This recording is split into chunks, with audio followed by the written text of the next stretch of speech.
Okay, so Unit 1, Chapter 12 is about getting attention, and we've already gone over some of this before.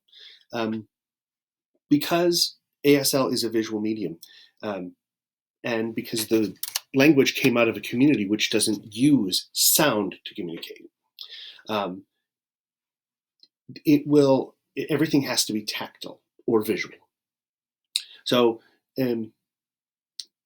now I don't want to say everything. Let me be clear. Sound does have a use, has a purpose, is used a lot in signing in deaf culture, but we don't rely on it for communication.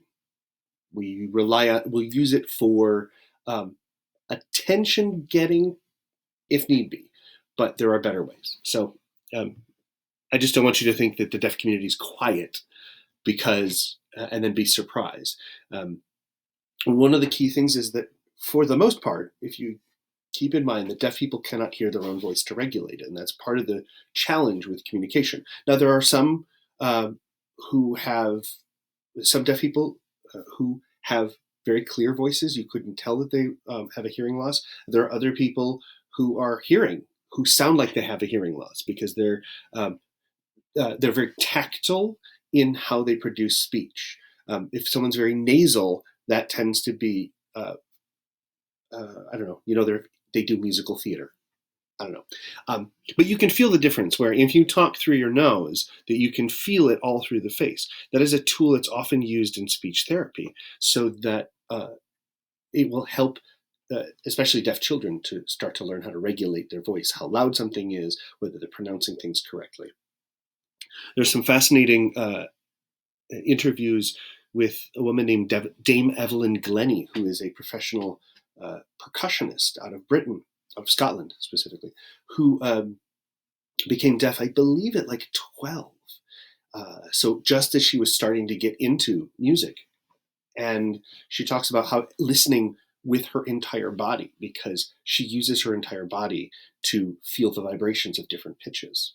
It's really fascinating. If you're into music, look up Dame Evelyn Glennie, and at some point we'll probably watch a TED talk by her, which I found really fascinating. Anyway, so getting attention. This is actually really simple, and in the classroom, it's so easy to do because we do this every day, and I have to do it through this. So we have waving. Oh, look at this. That's why this is weird. Okay, so we have waving, right? Tapping. Now it's not right. It's just light tap, or even a sustained one.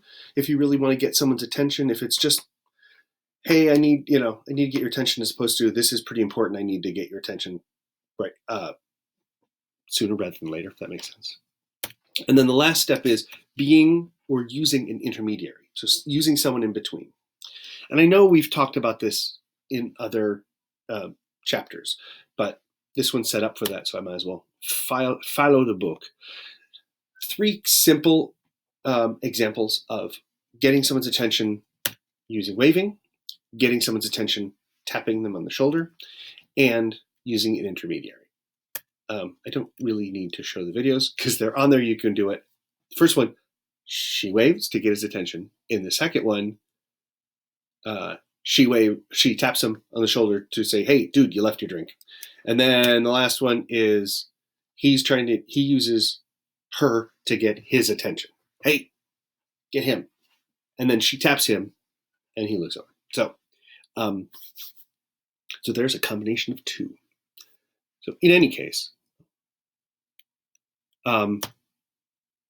we've got those 3. Now, notice how if you go back and look at all of the conversations we've had so far, or all the videos we watched of conversations, that almost every time there's some kind of greeting to get the other person's attention. Someone walks in, hey, I wanted to tell you something, or taps them on the shoulder and says, oh, I wanted to say this. Even if 2 people are just sitting there, the one says, oh, I thought of something. Right? So we do that a lot to make sure we're engaged in the conversation and get a response from the other person. And then I found 3 other videos. If you go searching for getting attention in ASL, getting attention of deaf people, you'll find a bunch of them. These were 3 that I thought were interesting. I do want to point out that, I mean, families are as annoying in deaf families as in hearing families or mixed families, So hearing and deaf, families just annoying. So, and I do want to point out, keep in mind what I was saying about voice is it may help with this one if you mute the sound. I know when I started learning sign that if a deaf person was speaking, my brain automatically goes to voice for communication, or automatically did. And it took me a while to train myself to push that aside. As an interpreter, it was really hard. So there's a misperception in the hearing community that a deaf voice is someone who's developmentally disabled, that there's a lack of cognitive processing, because we've been trained, indoctrinated to assume that good speech, clear speech means intelligence. And that is not the case. If someone, I'm sure you've met people from other countries who don't speak English, who are brilliant, but their English is broken. We call it broken. It's because it's their second language.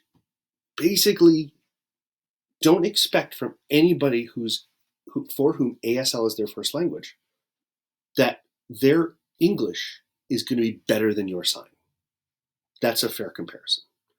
Because you're right now, you sign like an infant for all intents and purposes. You are a sign language infant. You've only been doing this for not even a month, right? So, so just start to get used to the idea that, what she's telling you is absolutely dead on. It's very clear, and she's young, so give a teenager a break, right? I mean, you guys aren't much older than that for the most part. So, I'm old, so I can laugh at her. No, I'm kidding. So I would just recommend muting that if it distracts you. But it's very clear and very personal experience for her of getting people's attention.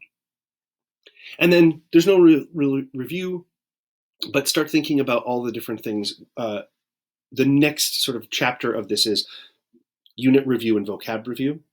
And I'll put slides for those, but I don't need to do a lecture for those, because it really is just review of the stuff we've already covered.